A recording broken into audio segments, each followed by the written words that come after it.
Morgan Stanley के India MD rhythm Desai का कहना है कि सेंसेक्स 1,05,000 जा सकता है। यानी कि 1,05,000 जाने का मतलब आप समझिए लगभग 41% की ग्रोथ एक साल में। दिसंबर 2025 खत्म होते होते सेंसेक्स 1 लाख पार कर जाएगा। यानी कि हमारा भारतीय बाजार 41% की ग्रोथ कर जाएगा पिछले एक साल अगले एक साल में।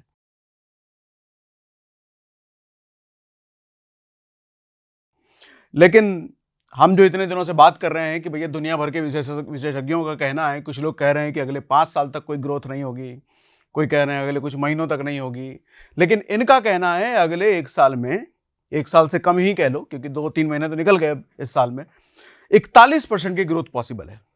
अब ये कैसे कह रहे हैं, ये जरा इस पर चर्चा करते हैं आज। इनकी एक आर्टिकल आई थी कुछ दिनों पहले मनी कंट्रोल पे, 11 मार्च का है ये। इसमें इन्होंने कहा कि India will outperform the global bear market. जो ग्लोबल बेयर मार्केट चल रहा है, जो दुनिया भर की गिरावट दुनिया भर के मार्केटों में है, भारत उसको आउट परफॉर्म करेगा, लेकिन क्योंकि भारत उससे आगे निकल जाएगा। रिटेल वोंट गिव अप, मतलब रिटेल इन्वेस्टर्स गिव अप नहीं करेंगे, भारत में भैया डटे रहेंगे, लगे रहेंगे, जिसका भरोसा इनको है। ये है रिधम देसाई। आजकल तो और ज्यादा जवान हो गए हैं, बाल उग गए हैं, पता नहीं कैसे।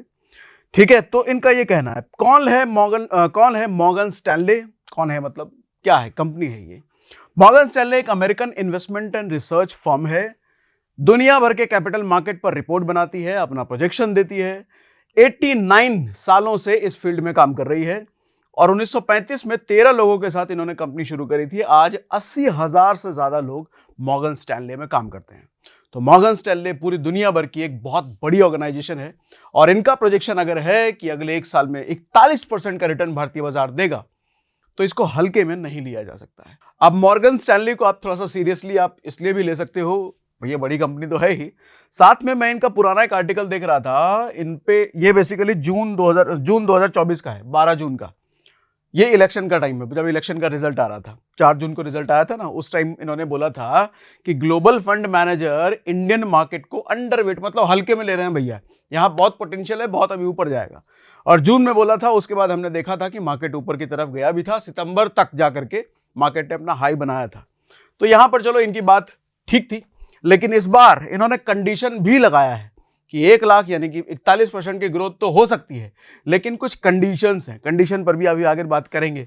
अगर वो कंडीशन फुलफिल हुई तो ही ये हो सकता है। सेंसेक्स 1,05,000 जा सकता है दिसंबर 2025 तक, इन्होंने ये बोला।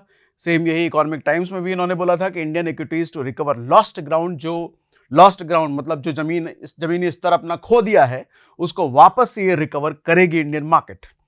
ठीक है, कब बनेगा, कहां बनेगा? अच्छा, 10 स्टॉक के नाम भी इन्होंने बताए हैं कि 10 स्टॉक में पैसा बन सकता है। ये तो क्या क्या है, बात करते हैं भी। संकट से जल्द उबर जाएगा इंडियन स्टॉक मार्केट। देखिए, सेंसेक्स निफ्टी अपने हाई से 14-15% नीचे है, ये तो हम इतने दिनों से देख ही रहे हैं। इसके साथ एफआईआई की ताबड़तोड़ सेलिंग है, डोनाल्ड ट्रंप की टैरिफ की धमकियां, दिन रात चलता ही रहता है। ये तो कमजोर रुपया 87-88 पर आ चुका है रुपया। ऐसे में मॉर्गन स्टैनले की रिपोर्ट सेंसेक्स को 1 लाख पार करा रही है। मतलब कहना मैं ये चाह रहा हूं, जहां पर इतने सारे नेगेटिव सेंटिमेंट्स हैं, इतने सारे नेगेटिव माहौल होने के बावजूद ये कह रहे हैं कि 1 लाख पार करेगा। किस तर्ज पे कह रहे हैं कि 1 लाख पार करेगा? आओ समझते हैं किस तर्ज पर ये कह रहे हैं। मॉर्गन स्टैनले के मुताबिक दिसंबर 2025 तक 1,05,000 जाएगा, ये तो हमने बात कर ली।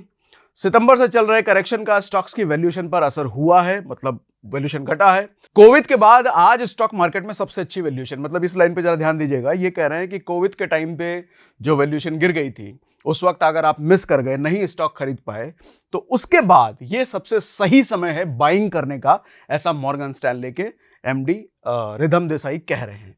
देश में कंजम्पशन बहुत तेजी से बढ़ने की उम्मीद है। कंजम्पशन ज्यादा बढ़ेगा तो इसका मतलब कंपनियों के नंबर्स अच्छे आएंगे। कंजम्पशन कैसे बढ़ेगा, ये क्या लॉजिक दे रहे हैं? इनके कहना है कि बजट में जो टैक्स कट किया गया है, 12 लाख तक वाली बात कर रहा हूं, उसकी वजह से अर्बन डिमांड पर असर दिखेगा। डिमांड बढ़ेगा, वहां पर ज्यादा कंजम्पशन बढ़ेगी, तो कंपनियों के रिजल्ट्स अच्छे आएंगे। वहीं पिछले साल के मुकाबले रूरल डिमांड भी ज्यादा बढ़ेगी, मतलब शहरों में और छोटे शहरों में, गांव में, हर जगह पर डिमांड ज्यादा बढ़ेगी। इनकी ये प्रेडिक्शन है। पब्लिक कैपेक्स यानी कि सरकारी खर्च, जो सरकार एक्सपेंडिचर करती है देश की ग्रोथ पर, वहां पर, और हाउस होल्ड कैपेक्स यानी कि हम और आप जो घर के खर्चे हैं, ये दोनों ही चीजें बढ़ेंगी। सरकार भी अपने खर्चे देश की ग्रोथ में ज्यादा करने वाली है, और जब हमारे पास पैसा बचेगा, अब पैसा कब से बचेगा, ये मार्च जो खत्म होगा 1 अप्रैल से ये नया वाला जो टैक्स आया है इनकम टैक्स रूल, वो 1 अप्रैल से शुरू हो जाएगा। यानी कि 1 अप्रैल से इनका प्रेडिक्शन ये है कि 1 अप्रैल से लोगों के पास पैसा ज्यादा बचना शुरू होगा, क्योंकि ज्यादा टैक्स जो पहले लग रहा था अब वो उतना टैक्स लगेगा नहीं, तो जो पैसा सरकार की जेब में जा रहा था अब वो लोगों की जेब में रहेगा। तो जब लोगों की जेब में रहेगा तो लोग क्या करेंगे, लोग मार्केट में खर्च करेंगे उसको, और जब खर्च करेंगे तो house hold expenses, capital expenses बढ़ेंगे, मार्केट में पैसा आएगा, कंपनियों की जेब में पैसा जाएगा, जिसकी वजह से कंपनियों की ग्रोथ होगी। 2025 में फाइनेंशियल ईयर 2025 के मुकाबले आने वाले साल में महंगाई दर में भी कमी देखने को मिल सकती है, मतलब महंगाई भी कम होगी। 4.6 थी, ये मार्च तक की बात कर रहा हूं, अगले साल ये 4.3 रहने का अनुमान है, मतलब महंगाई भी घटेगी। बुल रन के सिनेरियो में सेंसेक्स 1,05,000 पहुंच सकता है। अब देखो, इसको ग्राफ से भी इन्होंने दिखाया है कि अभी ये लगभग 74,000 के आसपास चल रहा है। अगर ये 1,05,000 जाता है तो 41% की ग्रोथ है। इन्होंने बीच में यह भी कहा है कि अगर यहां नहीं भी चला गया तो हो सकता है 93,000 भी अगर जाता है तो ये 25% की ग्रोथ है। कंडीशन इन्होंने ये लगा दिया है कि अगर ये नहीं हुआ तो नीचे 70,000 पर भी जा सकता है, यानी कि अभी से जहां मार्केट अभी है उससे -15% और हो सकता है। अभी तो डराने वाली बात हो गई, साफ साफ बोलो यार ऊपर जाएगा कि नीचे जाएगी, ये वाली बात हो गई। अब इसका लॉजिक इन्होंने क्या दिया है, इसका लॉजिक तो मैंने बता दिया आपको, 40% और 25% क्यों बढ़ सकता है, इसका लॉजिक दे दिया। अब जरा इसका लॉजिक समझते हैं, क्यों कह रहे हैं कि 70,000 भी जा सकता है। 70,000 जाने का सबसे बड़ा कारण है डोनाल्ड ट्रंप। दुनिया भर के बाजार में अभी जो खलबली मची हुई है, सबसे बड़ा कारण, सबसे बड़ा कल्प्रिट उसके डोनाल्ड ट्रंप है। मॉर्गन स्टैनले का कहना है कि सेंसेक्स 70,000 भी जा सकता है। ग्लोबल इवेंट और डोनाल्ड ट्रंप बिगाड़ सकते हैं मार्केट का sentiment. Global recession, near recession हुआ तो मार्केट सुधरने की उम्मीद कम है। और डोनाल्ड ट्रंप की हरकतें जिस तरह की हैं, टैरिफ चल रहा है, भारत पर 2 अप्रैल को रेसिप्रोकल टैरिफ लगाने की बात है, ये सब चीजें अगर हो जाती है तो सेंटिमेंट खराब होगा, बाजार और गिरेगा और बुरे तरीके से टूटेगा। साथ में अमेरिका में रिसेशन वाली बात भी आप सुन ही रहे होंगे। इसके चलते ओवरऑल सेंटिमेंट खराब होगा और ज्यादा, पिछले 3-4 महीनों से खराब चल ही रहा है, अभी और ज्यादा खराब होगा। यूएस और वर्ल्ड की बाकी इकोनॉमी कैसा परफॉर्म करती है यह देखना होगा। डोनाल्ड ट्रंप की टैरिफ वॉर का वर्ल्ड इकोनॉमी पर क्या असर होगा यह भी देखना पड़ेगा। और इसके लिए 2 अप्रैल एक बड़ा दिन है। 2 अप्रैल के बाद, तुरंत नहीं पता चल जाएगा, लेकिन 2 अप्रैल पे रेसिप्रोकल टैरिफ लगता है कि नहीं लगता है। अगर लग गया तो शेयर मार्केट जहां है उससे और ज्यादा नीचे जा सकता है, नहीं लगा तो देखने लायक हो गया। अच्छा, जिन 10 स्टॉक के इन्होंने नाम लिए हैं अब वो बता देता हूं।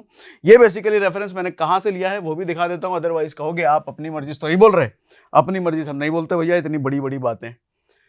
देखो, इनका कहना है, ये सब स्टॉक्स के नाम है, इसी स्टॉक्स को मैंने यहां पर लिख दिया है। ये कह रहे हैं इन स्टॉक्स में बड़ी अपॉर्चुनिटी हो सकती है, बाइंग अपॉर्चुनिटी हो सकती है। अच्छा, मैं नहीं कह रहा ये, अगर आप इनकी बात पर इन्वेस्टमेंट करने जाओ तो ये आपका रिस्क है। ये मॉर्गन स्टैनले के एडवाइस है। Jubilant food work, Mahindra and Mahindra, Maruti Suzuki, ये आप इसकी फोटो भी ले सकते हो। इन स्टॉक्स में इन्होंने कहा है कि भारी अपॉर्चुनिटी अभी आ सकती है, ठीक है।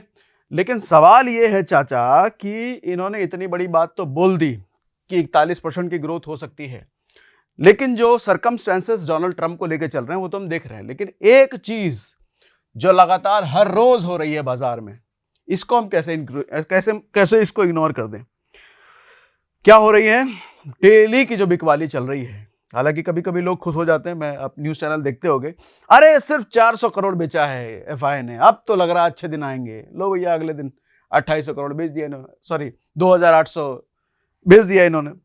तो लगातार ये जो बिकवाली चल रही है, स्टॉक मार्केट से वॉल्यूम धीरे धीरे घटता जा रहा है, इसका असर भी तो देखने को मिलेगा। ये भी तो मार्केट को वीक कर रहा है, सेंटिमेंट्स ये भी तो खराब कर रहा है। तो अब ये मॉर्गन स्टैनले की बात सच होगी नहीं होगी ये तो भविष्य बताएगा। आपको क्या लगता है कमेंट बॉक्स में लिख के हमको जरूर बताइएगा, ठीक है। बाकी टेलीग्राम चैनल जहां पर हम ये चीजें शेयर करते रहते हैं फ्री में, उसका डिस्क्रिप्शन में हमने लिंक दे रखा है। वहां पर आप हमसे जुड़ सकते हैं और डीमैट अकाउंट खुलवाने का लिंक भी हमने डिस्क्रिप्शन में दे रखा है। अच्छा, एक बात आपको बता दूं, हमेशा हर ही वीडियो में लगभग बोल रहा हूं मैं कि हमारा कहीं भी कोई भी पेड सर्विसेज नहीं है, सब कुछ फ्री है। तो टेलीग्राम में बहुत सारे फर्जीवाड़े हो रहे हैं, उन सबसे बचो भैया। हम कोई सर्विसेज के नाम पे कभी पैसे नहीं मांगते। तो इसीलिए फ्री का जो हमारा जेन्युइन चैनल है, हमारे जितना जेन्युइन प्लेटफॉर्म है, सबके लिंक डिस्क्रिप्शन में होते हैं। तो इधर उधर से कहीं कोई लिंक मिलता है आपको तो कृपया करके उसको ना ज्वाइन करें, आपके फंसने की उम्मीद ज्यादा होगी।